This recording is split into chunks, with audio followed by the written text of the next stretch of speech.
Vamos al anunciado, conversamos ahora con la presidenta de la FECH, Melissa Sepúlveda. Melissa, gracias por acompañarnos en CNN Chile. Gracias por la invitación. ¿Qué explicación les dio el ministro Izaguirre sobre sus dichos de ayer en el Mercurio?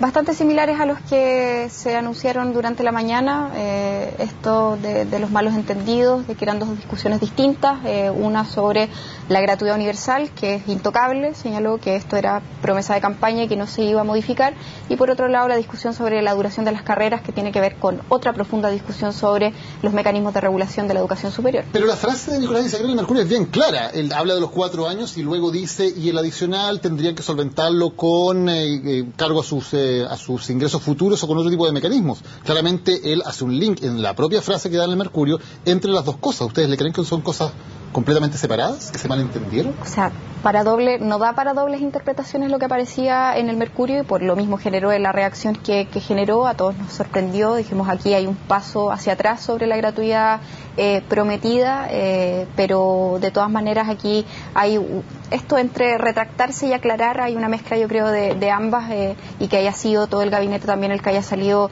a aclarar esta situación da cuenta de ese traspiés y también un desorden para abordar la discusión sobre educación superior. Entonces, para ti, ¿él explicó lo que dijo mal o se tuvo que echar para atrás en su intención después de ver la reacción? Yo creo que se retractó frente a plantear que la gratuidad era suficiente en un país con tal ingreso per cápita durante 4 años, y que eso es, digamos, lo que hay que considerar para la reforma de ahora. Y eso tuvo una salida bastante inteligente al decir que era la discusión sobre cuánto tienen que durar las carreras universitarias. O sea, ¿no le crees la explicación? O sea, yo creo que hay una opinión personal que finalmente tuvo un traspiés al interior también dentro del ministerio y dentro del gobierno que da cuenta de tener que aclarar algo que es, digamos, una bandera de lucha que instaló el movimiento estudiantil durante muchos años, y que no es cualquier cosa hoy día acotar o restringir la gratuidad a una cierta cantidad de duración de años que ni siquiera alcanza para una carrera completa. Ahora, más allá de que sean específicamente 4 años, ¿no es lógico pensar que si el Estado entrega educación gratuita a todos en la universidad, eso tenga que tener algún límite de tiempo que sea razonable, que puede ser una cantidad a discutir, pero debería haber un límite de tiempo para hacer uso de ese derecho?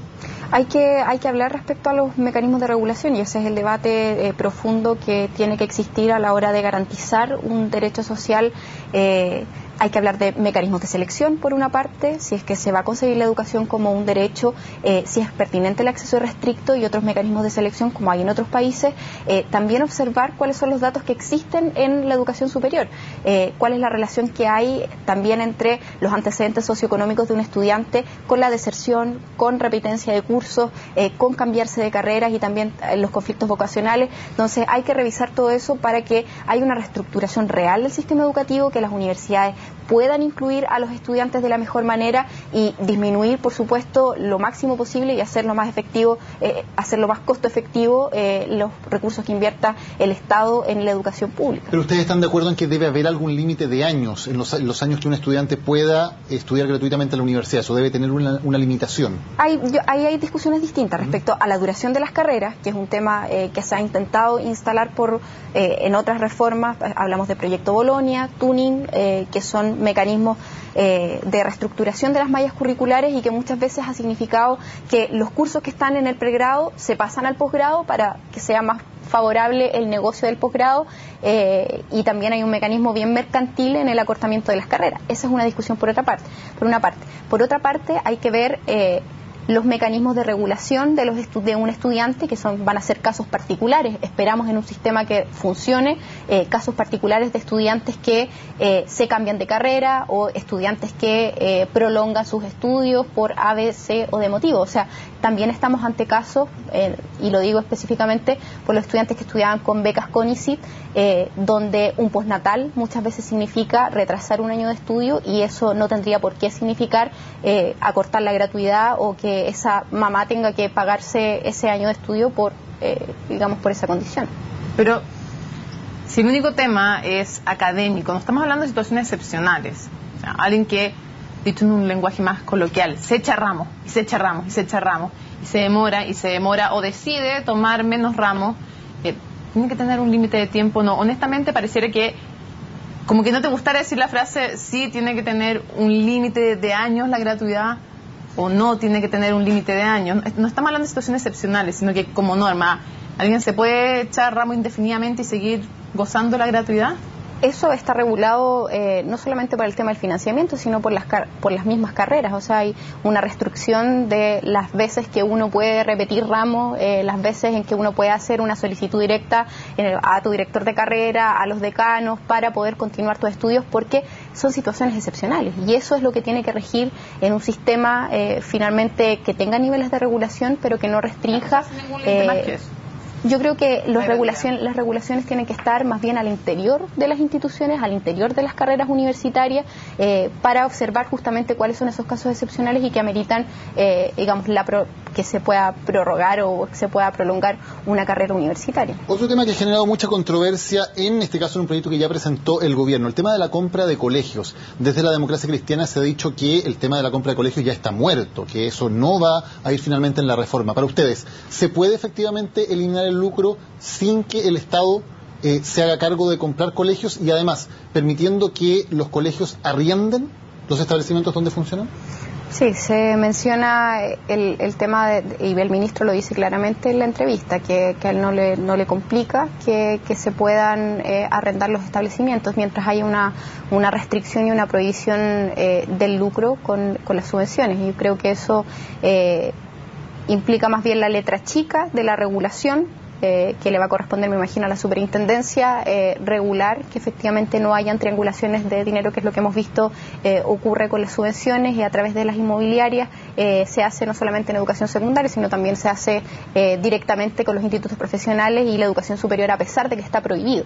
Entonces ahí yo creo que la restricción del lucro que hoy día se hace con el sector particular subvencionado, primero, es una restricción que tiene que extenderse a todo el sistema educativo. Es lo que ha planteado la CONFECH, la necesidad de ampliar la restricción del fin al lucro, que el lucro se tiene que acabar con todo el sistema educativo, y que finalmente la compra de colegios o no, que es bien paradójico que la discusión sobre gratuidad y sobre acabar la mercantilización de la educación justamente esté centrada en cuánto vale o no vale un colegio, en cuánto vale o no vale un estudiante. Sin duda, y es lamentable, que la misma plata que se utilizó en subvenciones, es decir, que el Estado invirtió para la generación de esa infraestructura, ahora el Estado tenga que nuevamente comprarla. ¿Pero apoyan que el Estado haga esas compras de colegios o qué manera alternativa ven de que eso ocurra?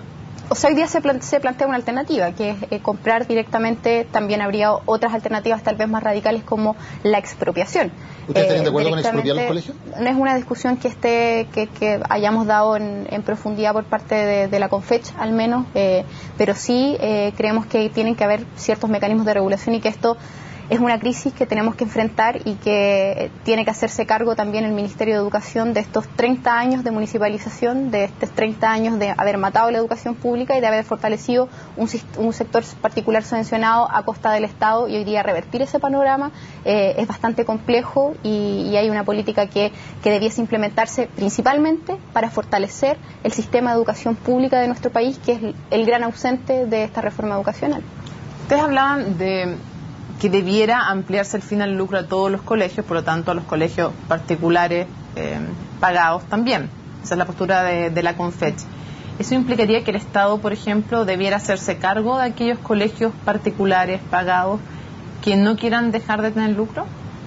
Por supuesto. O sea, eso implica restricción y tipificación del lucro como delito, que es algo que no existe hoy día, que existan las multas necesarias, que existan las condenas necesarias a considerar que el lucro de la educación es algo que no debe estar permitido, porque al hablar de derecho social excluimos inmediatamente el negocio educativo. ¿Ustedes creen que esa propuesta tiene algún piso dentro del gobierno?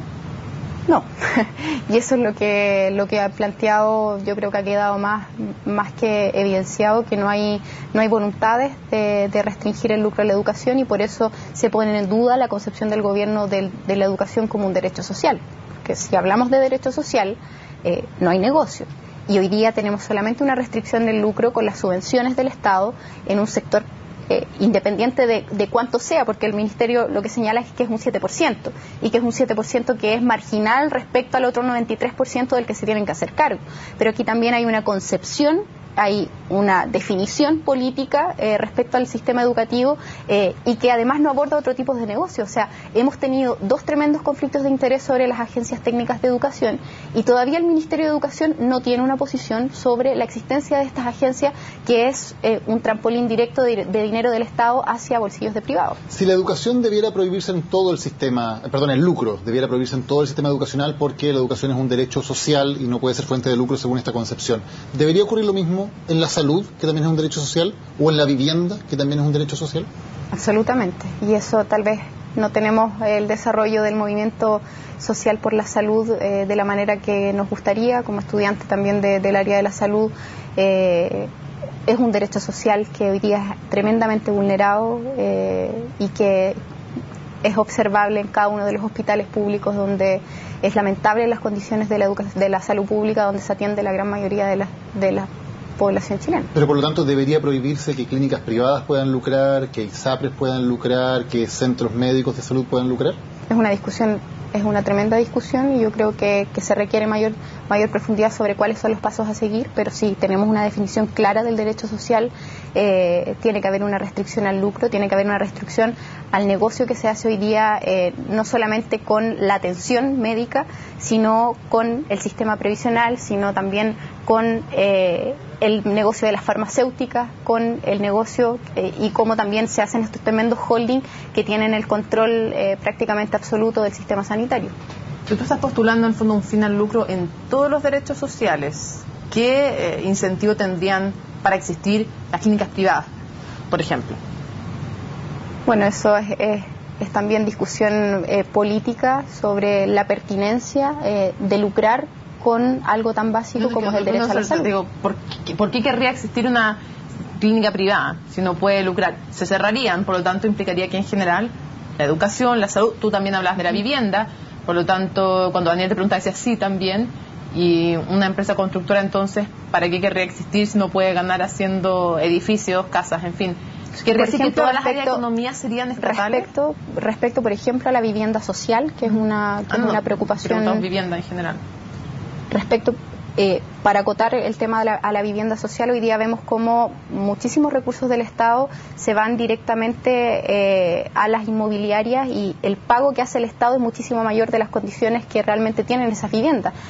Cuando, digamos, en reformas anteriores respecto al tema de vivienda social se plantea la construcción por parte de los propios pobladores, y que es más o menos lo que exige hoy día la Federación Nacional de Pobladores, que ha tenido una larga movilización al costado del río Mapocho, donde ellos señalan que no solamente quieren que venga una inmobiliaria a solucionarles el problema, sino que quiere construir bajo sus propios mecanismos y bajo sus propias, digamos, además es una fuente de trabajo importante para esos mismos pobladores. Entonces se pueden plantear soluciones en base a estas demandas sociales y dar soluciones que no impliquen el desvío de dineros directamente a los bolsillos de los privados, porque hoy día es justamente eso, y lo que lo plantean los trabajadores del Hospital Salvador con esta movilización también que han llevado largamente, que el modelo de concesiones y este modelo de conceder no solamente la construcción de infraestructura, sino también la administración y la gestión de los hospitales, es privatizar directamente la salud, y la salud es un derecho social. Para volver al tema de la educación y para volver a lo que va a pasar mañana con este inicio del plan de participación, en el cual ustedes han anunciado formalmente que van a ser parte finalmente de este plan, ¿ven debilitado al ministro Nicolás Eyzaguirre al lanzar esta instancia? ¿Ven que derechamente corre peligro su continuidad como ministro de Educación? Por una parte hay un debilitamiento de los sectores que han defendido el plan de participación, y eso es evidente con la inclusión de otros asesores, y en eso nos referimos a la inclusión de Andrés Palma directamente, y también en un contexto de mucha crítica hacia el Ministerio de Educación se dice que al ministro se le están generando crítica por todos los flancos, o sea, desde el mismo gobierno, desde los sectores de la derecha, por parte del movimiento social, y ahí no solamente hay un debilitamiento de la figura del ministro, sino de la figura de la reforma educacional, que es lo más preocupante. ¿Sería un retroceso para la reforma educacional si el ministro Eyzaguirre saliera del cargo? Hay El problema que corremos, y lo hemos dicho siempre como Confech, que a nosotros no nos interesa descabezar ministerios porque finalmente la discusión se centra en la idoneidad o no de esa persona en particular, más que dar el debate de fondo sobre la reforma educacional. Caso distinto era cuando había abierto conflicto de interés y habían intereses personales jugando en las definiciones que se hacen con el sistema educativo. Pero en este caso creo que lo importante es que se muestren las voluntades políticas de avance hacia el movimiento social y por eso mismo exigimos como garantía mínima poder concretar, llegamos a un acuerdo, en los próximos 10 días se presentará el proyecto de ley que deroga los artículos del DFL2 que impiden la participación en las universidades de funcionarios, de estudiantes y también ver mecanismos de protección del derecho a asociación, que es algo que lamentablemente se vulnera hoy día y que creemos que 24 años después de la dictadura es suficiente para que existan este tipo de restricciones que chocan con el derecho a asociación. Y usted... Una de las cosas que habían exigido para sentarse a conversar era que lo que se acordara con ustedes fuera vinculante y no meramente escuchado.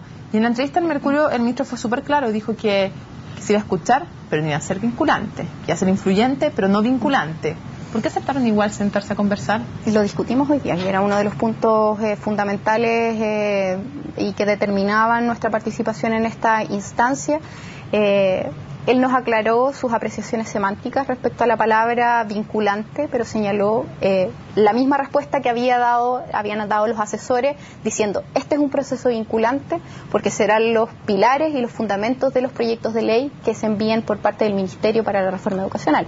Eso lo ratificó el ministro el día de hoy y por lo tanto señalamos y acordamos en esa mesa que eso era lo que entendíamos por vinculante. O sea, lo que se acuerde con usted en esta mesa de participación, a lo que se acuerda con los estudiantes, va a ser vinculante para la reforma. Y no solamente en esta instancia de participación ciudadana donde van a haber bastantes otros actores, y eso era lo que discutíamos, sobre la presencia de otros 30 actores, incluso algunos con intereses contradictorios, como podría ser el de los sostenedores con los estudiantes, o el de la Iglesia Católica con otros sectores que plantean el fin a la selección o el fin al lucro en todos los sectores.